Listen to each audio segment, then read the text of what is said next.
આ પટેલ 17 વીઘા જમીન ગહાઈ એ દાડ હું ચહેર એમ બોલી કે જતી રહી લાવવાની મારી ચહેર ની અને તારી જમીન પાછી તને મળી જાય અને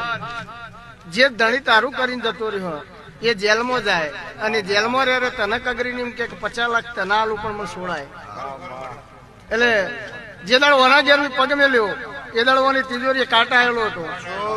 એટલે હું ચહેર એમ બોલી કે ભાઈ તારા ઘેર પૈસા નહીં એટલે મારે પેરમણી જોતી નહીં પણ હું 21 તને આજ આલીને જઉં અને 70 લાખ રૂપિયા તારા તિજોરીમાં જમા થઈ એટલે મને ચહેરને પૂછવા આવજે એટલે આ ભાઈ એમ બોલે કે માતાજી 17 વીઘા જમીન પાસે આવી અડધી તમારી ને અડધી મારી હું ચહેર એમ બોલે કે એવું કોમ મારું નહીં તારી 17 આવ્યું હોય તો તને મુબારક મારો તો ચહેરને બનાવવાનું તો બી બનાવ્યું બરાબર એટલે આ ભાવ એનો